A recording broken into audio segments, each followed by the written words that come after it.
Bonjour, bien-aimés frères et sœurs. Alors, nous sommes aujourd'hui le premier dimanche du mois de décembre et j'ai tenu avant la fin de l'année faire un certain nombre de vidéos pour avancer, progresser un temps soit peu d'un certain nombre de sujets que j'ai eu à aborder il y a de cela quelques mois en arrière déjà. Voilà, je précise que je ne suis pas souvent à l'écran, c'est à cause de mes activités professionnelles qui me prennent vraiment beaucoup de temps. Mais je me forcerai dans le mois de décembre de progresser dans plusieurs thèmes que j'ai eu à aborder. Certains thèmes ont été introduits et je n'ai pas eu le temps matériel de les approfondir.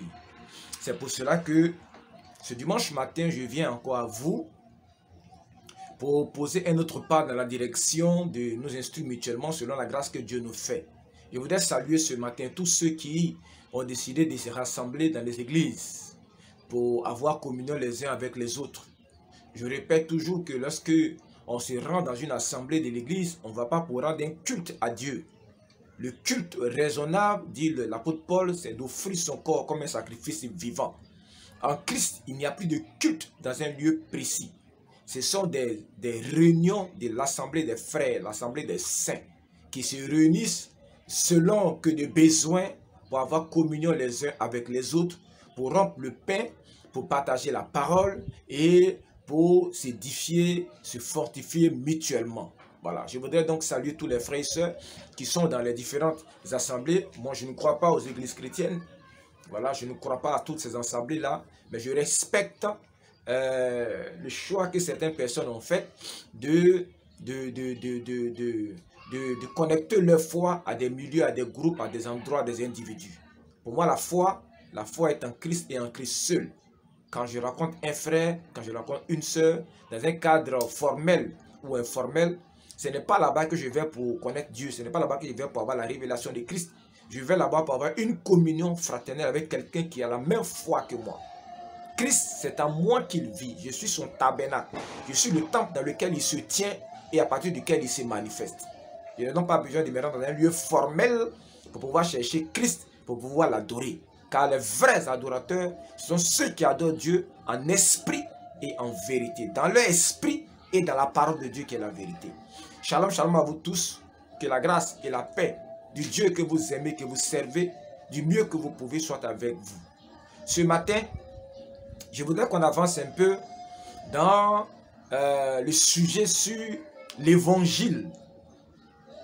L'évangile, la bonne nouvelle de la foi, la bonne nouvelle du salut, la bonne nouvelle de Dieu, la bonne nouvelle de Jésus-Christ, la bonne nouvelle du royaume. J'expliquais souvent et je le dis toujours que les dérives graves que nous voyons dans le corps de Christ aujourd'hui proviennent principalement du fait que beaucoup sont rentrés dans le ministère sans jamais avoir connu Christ lui-même. Beaucoup rentrent dans le ministère à partir d'éléments qu'on leur a donnés dans les écoles bibliques, à partir de ce qu'ils ont vu faire dans d'autres églises, mais ils n'ont pas eux-mêmes une expérience vivante, une connaissance directe du Messie, du Christ, et ils ne connaissent pas l'évangile, ils ne connaissent pas la parole de Christ. Donc, quand ils commandent un ministère avec un don, au bout de quelques années, ils tombent dans le désordre, dans la fantaisie, dans toutes sortes de considérations, et ils finissent par ne plus servir Christ. Ils finissent par se servir eux-mêmes, étant tout le temps en dispute, en palabre avec leurs fidèles, avec les autres frères et sœurs qui sont dans le ministère. Donc, je me suis imposé le devoir, d'après le fait, selon que je suis un ancien dans la foi, quelqu'un qui a plus de 30 années de vie chrétienne et près de 20 ans dans le ministère, je me suis imposé le devoir d'instruire la multitude sur ce que c'est que l'évangile. Je le disais que nos pères en Christ, il y a 30 ans et 40 ans en arrière, ce n'étaient pas des hommes charismatiques. Ils ne guérissaient pas les malades. Ils ne chassaient pas les démons. Mais ils nous ont donné un fondement sur lequel on a commencé à bâtir. Et ce fondement-là a été tellement bien posé que plusieurs années après, nous sommes encore dans la foi. Nous sommes encore fleurissants. Nous sommes comme des palmiers qui ont été plantés au bord d'une source d'eau vive. Et nous portons toujours du fruit malgré notre vieillesse. Il y a des gens qui ont 4 ans, 5 ans, de vie chrétienne, que quand vous les voyez, ils sont complètement usés, ils sont complètement découragés, déçus, ils n'ont plus de repères par rapport à la foi chrétienne. Mais nous sommes en Christ et chaque année, Dieu nous fait la grâce comme du bon vin, de nous bonifier par la grâce qu'il nous accorde en son esprit et dans la révélation de sa parole. C'est ce fondement-là que je veux poser, bien-aimés frères et sœurs, afin que votre foi soit assise sur quelque chose de solide. Parce que nous rentrons dans une période tumultueuse de l'histoire de l'humanité. Je le dis souvent, tout ce que la Bible a prédit, tout ce qui concerne les temps de la fin, tout cela est déjà en bonne place. Les gens pensent que l'Antéchrist va venir dans un siècle. L'Antéchrist existe déjà, il est déjà là. Je le dis, c'est un homme politique allemand qui actuellement est gardé, est un peu voilé. Mais que la chancelière Angela Merkel va positionner. C'est lui qui va prendre la relève du leadership en Europe. Et Angela Merkel sera celle-là qui va le mettre en puissance en Europe. C'est un jeune homme. Il semble qu'il est très intelligent. Quand il va commencer son leadership, le diable va rentrer en lui et le diable va lui donner le pouvoir, la domination, l'intelligence et des capacités surnaturelles. Et il va vouloir maîtriser le monde, il va vouloir assujettir le monde, mais il ne réussira pas. Parce que les saints du Très-Haut, l'église du Dieu vivant, se lèvera comme un seul homme pour faire obstacle à cette puissance d'égarement-là. Et elle fera venir le royaume des cieux. Ce n'est pas l'occasion d'en parler. J'aurai l'occasion peut-être, si Dieu me fait la grâce, de parler des sujets concernant les temps de la fin. Mais pour l'heure, revenons à notre sujet sur l'évangile de Jésus-Christ. Je vous ai dit dans la première vidéo que lorsque on parle de l'évangile de Jésus, il ne faut pas rechercher des grands mots. Il ne faut pas chercher à frapper l'esprit des gens en utilisant un vocabulaire recherché, compliqué, pour donner l'impression qu'on connaît. Et j'ai dénoncé le fait que les gens enseignent une doctrine qu'on appelle l'œuvre achevée de la croix. Et quand ils expliquent ces choses-là, on a du mal à comprendre la bénédiction qu'est l'évangile. Et je me suis donc efforcé, et je m'efforce à travers cette vidéo-là, de vous exposer le plus simplement possible ce que c'est que l'évangile. Et j'ai dit qu'avant de parler de l'œuvre de la croix, il faut que nous comprenions l'origine de l'œuvre de la croix. Pourquoi est-ce que la mort d'un homme sur un morceau de bois à Jérusalem, il y a 2000 ans, peut nous procurer à nous qui sommes à des milliers de kilomètres et à nous qui avons vécu, qui sont apparus sur terre des milliers d'années après, comment est-ce que la mort d'un individu peut nous accorder à nous le salut? J'ai expliqué que pour comprendre ces choses-là, il faut d'abord garder à l'esprit que Jésus c'était un juif. Et Jésus, il a été un prophète dans l'Ancien Testament. Il est apparu en Israël au temps de la loi. Il a marché et il a vécu en tenant compte des prescriptions de la loi. Et c'est conformément à la loi de Moïse que Jésus est mort. Donc son sacrifice n'a de valeur, n'a de sens que en rapport avec la loi de Moïse. Si vous sortez la mort de Christ du contexte de la loi de Moïse, son sang, son sacrifice ne peuvent plus nous accorder le salut, le rachat de nos péchés. Donc, c'est dans la loi de Moïse, à travers la loi de Moïse et selon la loi de Moïse que l'œuvre de la croix prend tout son sens. Mais la loi de Moïse elle-même, elle tire son origine d'une rencontre mystérieuse entre un homme appelé Melchizedek et le patriarche Abraham. Lors de leur rencontre, quelque chose s'est passé. Et j'ai dit qu'on allait en parler. Mais ce quelque chose qui s'est passé dans la rencontre entre Abraham et ce tête mystérieux appelé Melchizedek, qui n'était qu'une image, ou bien qui est une image de Jésus-Christ.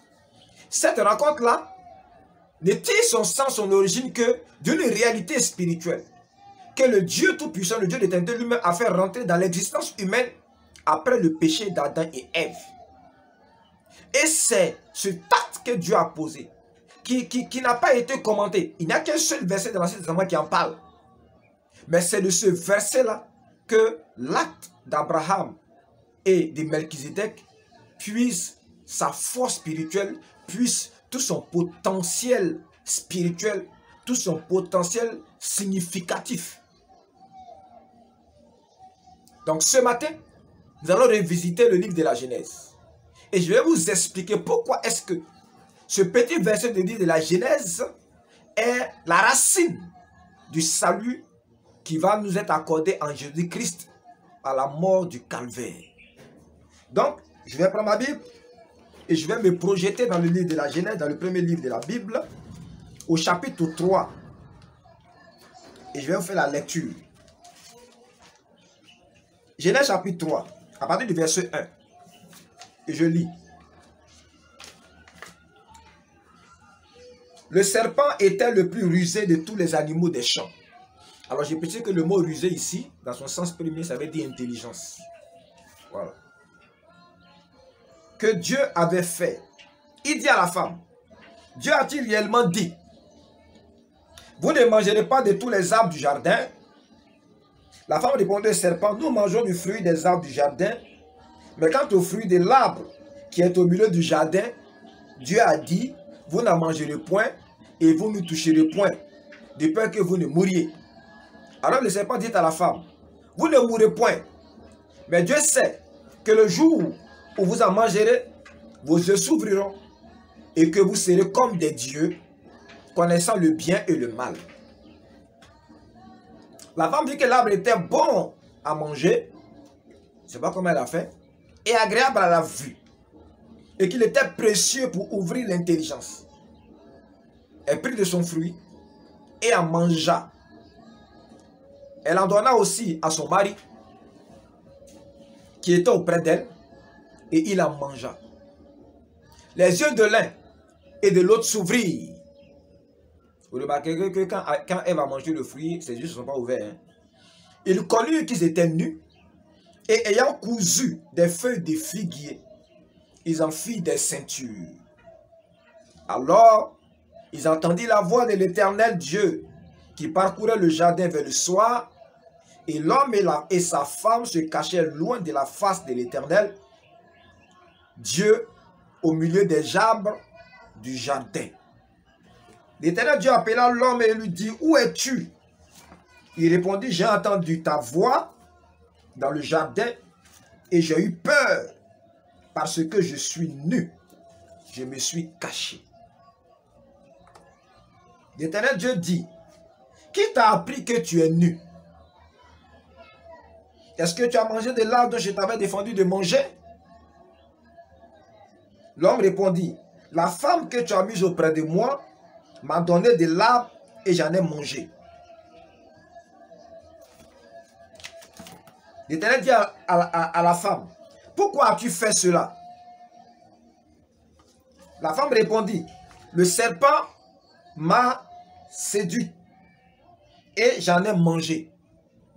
L'Éternel Dieu dit au serpent, puisque tu as fait cela, tu seras maudit. En tout le bétail et en tous les animaux des champs, tu marcheras sur ton ventre et tu mangeras de la poussière tous les jours de ta vie. Je mettrai l'inimitié entre toi et la femme, entre ta postérité et sa postérité. Celle-ci t'écrasera la tête et tu lui blesseras le talon. Il dit à la femme, j'augmenterai la souffrance de tes grossesses, tu enfanteras avec douleur et tes désirs se porteront vers ton mari, mais il dominera sur toi. Il dit à l'homme, puisque tu as écouté la voix de ta femme et que tu as mangé de l'arbre au sujet duquel je t'avais donné ce ordre, tu n'en mangeras point. Le sol sera maudit à cause de toi. C'est à force de peine que tu en tireras de la nourriture tous les jours de ta vie. Il te produira des épines et des ronces, et tu mangeras de l'herbe des champs. C'est à la sueur de ton visage que tu mangeras du pain, jusqu'à ce que tu retournes dans la terre d'où tu as été pris, car tu es poussière, et tu retourneras dans la poussière.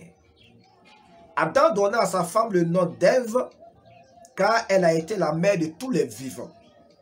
L'Éternel Dieu dit à Adam et à sa femme, l'Éternel Dieu fit à Adam et à sa femme des vêtements de peau, et il les en revêtit. Voilà donc l'origine première de l'œuvre de la croix du salut en Jésus. On ne peut pas parler de l'œuvre de la croix et du salut tant que on ne comprend pas tous les éléments qui sont cachés dans ce passage que je viens de vous lire. Mais, retenez ceci. Adam et Ève pêchent contre Dieu. Ils se rendent compte qu'ils sont nus. Et ils ont besoin de couvrir leur nudité. Le premier réflexe, ce n'est pas d'aller acheter des tissus super 100 ou bien je ne sais quel autre tissu, parce que ça n'existait pas. Mais ils sont allés prendre des feuilles d'un arbre et ils ont essayé de se coudre le meilleur habit qu'ils étaient capables de produire pour cacher leur nudité. Quand Dieu apparaît, et lorsque Dieu les met en procès et en jugement, au verset 21, Dieu va coudre les premiers vêtements de l'homme. Les premiers vêtements de l'homme que Dieu va coudre ne seront pas faits avec du tissu. Ça ne sera pas fait avec de la paille. Ça ne sera pas fait avec des feuilles. Ça ne sera pas fait avec des écorces d'arbres. Dieu ne va pas leur donner un vêtement angélique, un vêtement venu du ciel. Mais Dieu va les revêtir d'un vêtement qu'il a tissé à partir de la peau d'un animal qu'il a lui-même tué.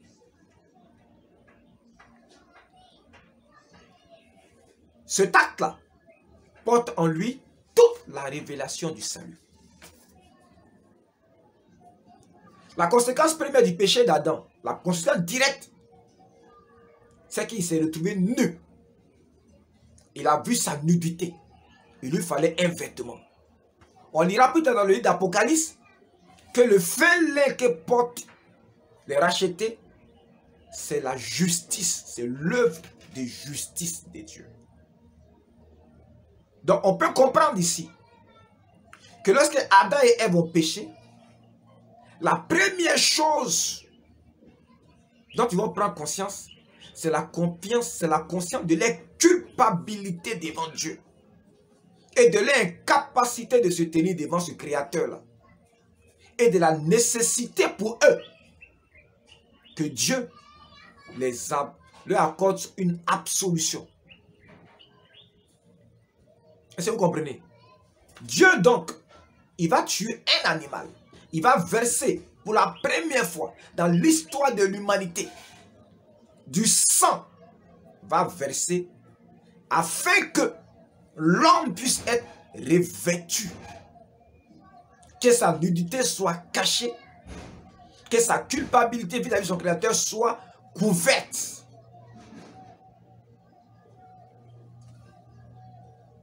J'espère que vous suivez. Et à partir de cet instant, on verra après dans Genèse chapitre 4, verset 1 à 5, que une nouvelle réalité va rentrer dans l'ordre humain.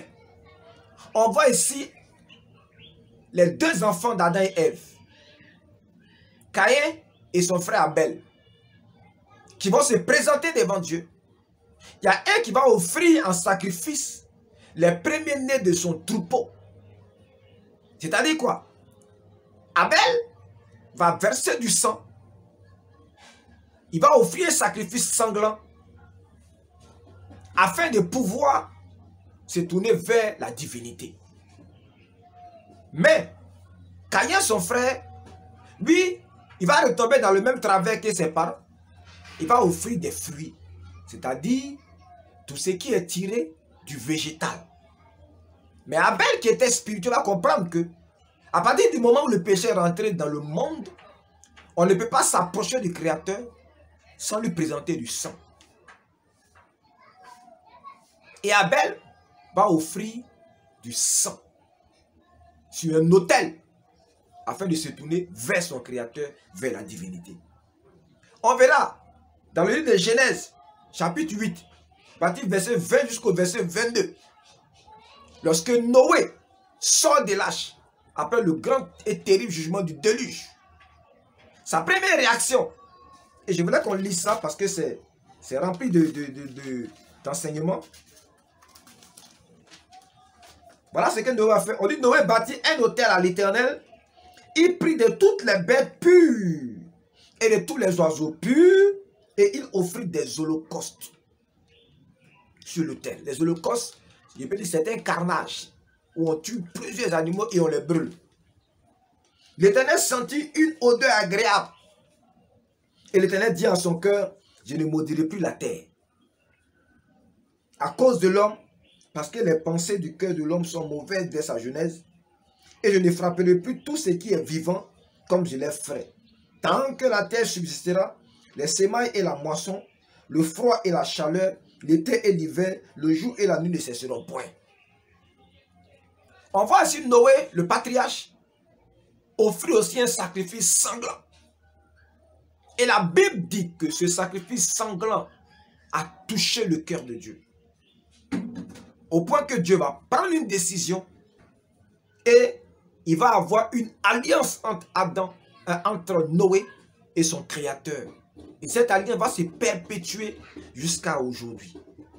Si on lit dans le livre de Genèse chapitre 15, versets 7 à 18, qui est un peu long, on voit Abraham se tenir devant Dieu en tant qu'héritier des promesses et dit à Dieu, tu m'as fait beaucoup de promesses, mais comment saurais-je que ce que tu m'as promis là, tu vas le réaliser? Et Dieu, en réponse au questionnement d'Adam, va demander au questionnement d'Abraham, va lui demander une seule chose. Il va pas lui demander un contrat. Il va lui demander un sacrifice. Et Abraham va offrir des sacrifices de bétail et d'oiseaux. Et Dieu va rentrer dans une alliance avec Abraham sur la base du sacrifice de sang.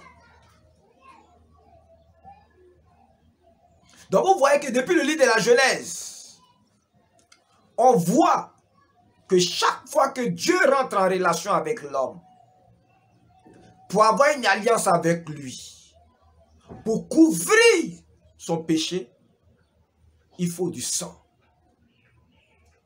Retenez bien cela. Il faut du sang. Et maintenant, ajoutons maintenant le clou à toutes ces choses-là en lisant le livre d'Hébreux. Hébreux chapitre 16. Du moins chapitre 9, verset 16.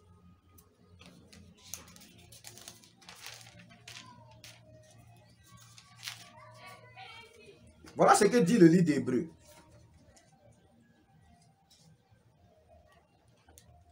En commençant au verset 11. Mais Christ est venu comme souverain sacrificateur des biens à venir. Il a traversé le tabernacle plus grand et plus parfait qui n'est pas construit de main d'homme, c'est-à-dire qui n'est pas de cette création.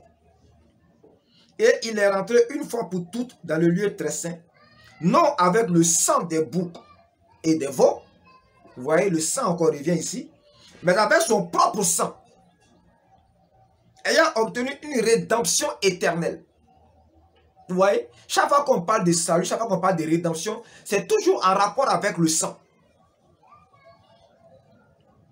Car, si le sang des taureaux et des boucs et la cendre d'une vache répandu sur ceux qui sont souillés. Souillés par quoi? Par le péché. Sanctifie et procure la pureté de la chair. Combien plus le sang de Christ, qui, par un esprit éternel, vous voyez, dans le sang, il y a une réalité qu'on appelle l'esprit. Ici, dans le sang de Christ, vous trouvez l'esprit du Créateur.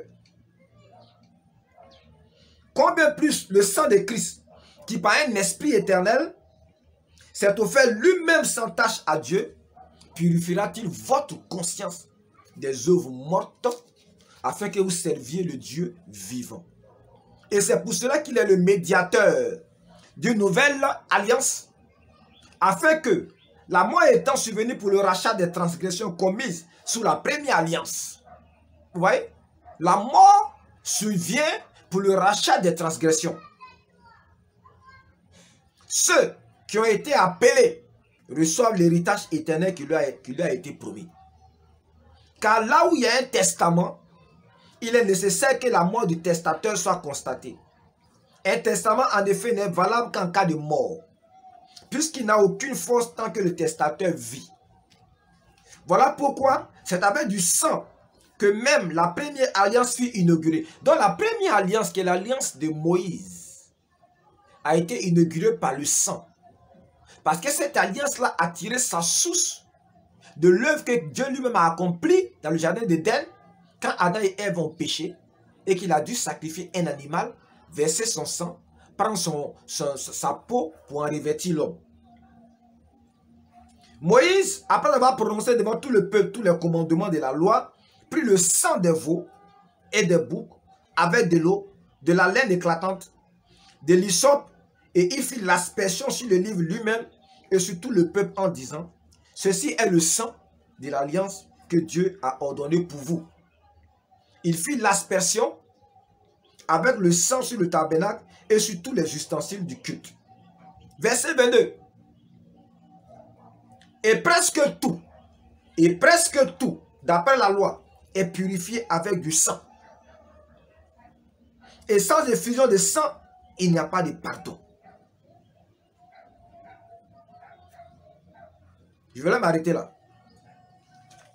Donc, ce passage-là dit que presque tout est purifié par le sang.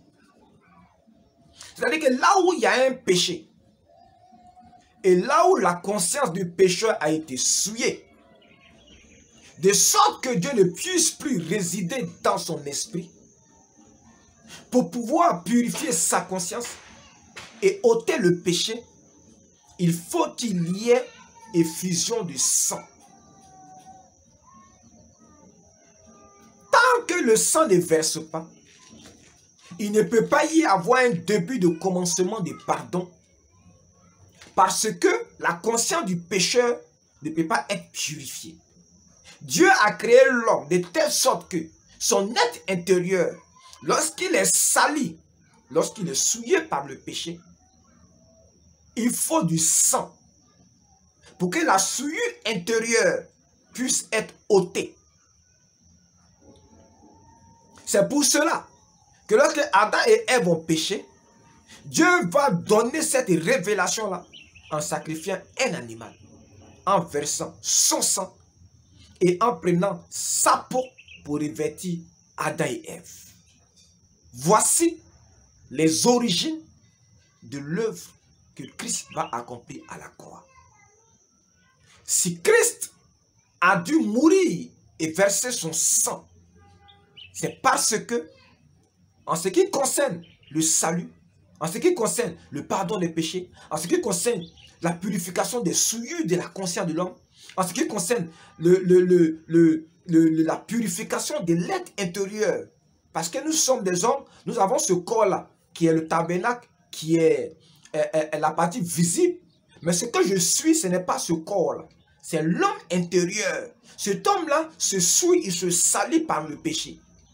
Et pour le laver, pour le nettoyer, de même que pour ôter des taches sur un vêtement blanc qui a été sali, il faut du javel, du savon et du javel. Si vous n'avez pas ces choses-là, vous ne pouvez pas ôter une tache sur un vêtement. De la même façon, pour ôter la tache qui a souillé l'homme intérieur qui est composé de l'âme et de l'esprit, pour pouvoir les nettoyer, pour pouvoir ôter le péché, pour pouvoir ôter la souillure qui est venue s'attacher à lui à cause de la désobéissance. La Bible dit que presque tout dans la loi, c'est par le sang que tout est purifié. Mais cette vérité-là, elle se trouve dans Genèse chapitre 3, lorsque Dieu a tué un animal pour en revêtir Adam et Ève. Ça, c'est la première réalité. Dans le même livre de la Genèse, il y a une deuxième réalité. C'est que Dieu, lorsqu'il a maudit le serpent, Dieu va révéler quelque chose encore en rapport avec Christ. Il dit au serpent, parmi plusieurs malédictions, il dit, je vais mettre l'inimitié entre toi et la femme.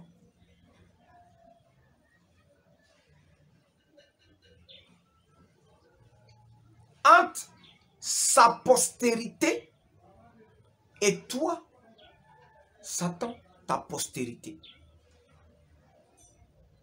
Et c'est sa postérité, là, la postérité de la femme, qui va t'écraser la tête. Et toi, tout ce que tu réussiras à faire, c'est de blesser son talon. Pourquoi blesser son talon?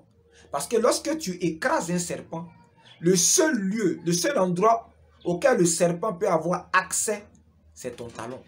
Parce que ton pied est sur lui. Le seul mal que tu pourras faire à la postérité de cette femme-là, c'est de lui blesser le talon. Cette parole-là annonçait 2 ou 3 choses importantes. La première, le Dieu d'éternité venait d'annoncer que dans l'histoire de l'humanité, arriverait une femme qui aurait une postérité. Vous savez pourquoi est-ce que dans la Bible on parle beaucoup de généalogie? Pour montrer simplement, entre plusieurs autres raisons, que les généalogies, là, quand on commence à parler des généalogies, on ne parle pas des femmes dedans. Ah, c'est un. De 2, on ne parle que de l'engendrement d'un homme à un autre homme, d'un homme à un autre homme. On ne parle pas de la femme dedans. Mais ici, Dieu, il annonce ici qu'il y a une femme qui va venir, qui va avoir une postérité. Ça veut dire quoi d'autre terme? Que le temps viendra où une femme va donner naissance à un fils qui lui ne serait pas engendré par un homme. Et c'est ce fils-là qui va t'écraser la tête, qui va te détruire Satan. Et c'est ce fils-là qui va détruire tes œuvres. Et tu seras impuissant face à ce fils. Parce que le seul endroit de son corps auquel tu auras accès, c'est son talon. Voilà la première réalité. La deuxième réalité, c'est que Dieu annonce ici qu'il y aura sur la terre 2 postérités. Une postérité de la femme qui, elle, va naître plus tard. Et puis une postérité du serpent. Je ne sais pas si vous comprenez bien. C'est le Dieu d'éternité qui annonce que le serpent aura une postérité. Or, si Christ est la postérité de la femme, et si Christ est un être humain, alors la postérité du serpent, c'est forcément une lignée d'êtres humains. Donc, depuis le jardin d'Éden, Dieu annonce qu'il y aura sur la terre 2 lignées d'êtres humains. L'une appartiendra au serpent. Et c'est sur la base de cette révélation que le frère Branham a enseigné qu'il y a eu un acte sexuel dans le jardin. Si c'est vrai, si c'est faux, je n'en sais absolument rien. Ce que je peux dire par contre avec assurance, c'est qu'il y a une postérité du serpent. C'est pour cela que Jésus, lorsqu'il parlait aux Hébreux dans le livre de Jean chapitre 8, il leur disait, vous avez pour père le diable. Et vous voulez faire la volonté de votre père, qui est le diable. Et il lui a dit, Vous ne pouvez pas accepter ma parole parce que vous n'êtes pas mes brebis. Vous n'êtes pas de ma postérité. Le fait que vous ne soyez pas capable d'entendre la parole que je vous prêche, c'est parce que vous avez pour père le diable. Donc c'est votre nature qui fait que vous êtes incapable de recevoir la révélation de Christ que je vous enseigne. La révélation du salut que je vous apporte. Donc bien aimé, que tu sois d'accord ou pas, sur la terre, il y a deux lignées d'hommes. Il y a la lignée des fils de Dieu, qui sont de la postérité de Christ. Et puis il y a la lignée des fils du diable, qui sont de la postérité du serpent. Mais ces deux lignées-là se sont mêlées, se sont mélangées. Et elles vont former deux autres lignées. Mais j'aurai l'occasion de parler de ça. Donc sur la terre, il y a 4 lignées d'hommes. Il y a la lignée des fils de Dieu, qui sont les élus. Il y a la lignée des fils du diable, qui eux sont nés pour se perdre. Et puis entre les deux, il y a 2 autres lignées. Selon que la dimension divine est grande en toi, on peut te gagner à Christ. Et si vous voulez comprendre, pour ne pas que j'aille en profondeur, c'est la parabole du semeur qui a sémé. Et la semence est tombée dans 4 endroits différents. C'est ce mystère que Christ voulait enseigner. Il y a donc 4 lignées sur la terre.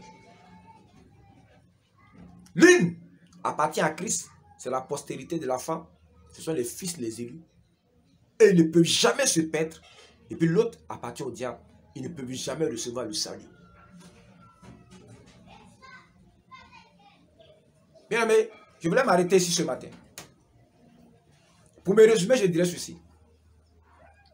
L'évangile de Jésus, la mort de Christ à la croix, ne trouve son sens que par rapport à une réalité que Dieu a cachée, voilée dans l'Ancien Testament, ou bien du moins dans le livre de la Genèse. Où il va montrer que, puisque Adam et Ève ont péché, la seule réalité qui peut ôter le péché de l'homme, c'est l'effusion du sang. C'est le sang. Je vais le dire de façon terre à terre. C'est le sang qui lave l'âme et l'esprit. L'eau peut laver ton corps. Tu peux faire tes ablutions, mais ça ne lave que ton corps. Ton être intérieur, qui est ton vrai moi, qui est fait d'une partie consciente qu'on appelle l'âme, et d'une partie inconsciente, qui est la source, qui est l'origine de l'homme, qui est la partie divine de l'homme, qui est l'esprit. Ces deux réalités-là ne sont lavées que par le sang. Dans le sang se trouve un principe dont on parlera dans la prochaine vidéo. Et c'est ce principe qui est dans le sang là. C'est lui qui a la capacité de laver l'âme, de laver l'esprit, de le purifier de toute souillure, afin de le rendre habitable par le Créateur. C'est le mystère qui est caché dans cet animal qui a été tué dans le jardin d'Éden et dont on a pris la peau pour revêtir Adam et Ève. Donc si vous ne savez pas ça, vous ne comprendrez pas pourquoi est-ce que Jésus-Christ, par sa mort, il est capable de vous sauver. C'est parce que dans le sang se trouve le principe qui seul peut laver le péché de l'homme. Que Dieu vous bénisse. Grâce et paix sur vous. C'est ce que je voulais dire ce matin concernant la deuxième partie de notre enseignement sur l'évangile de Jésus-Christ. C'est le sang qui lave la souillure de l'homme. Ce n'est pas l'eau. Ce ne sont pas vos œuvres. Ce ne sont pas vos actions. Ce ne sont pas vos prières. C'est le sang et le sang seul qui lave et qui purifie l'homme de la souillure intérieure. Grâce et paix sur vous. Barnabas Honoré, croix triomphante, vous salue. Partagez au maximum et puis likez surtout.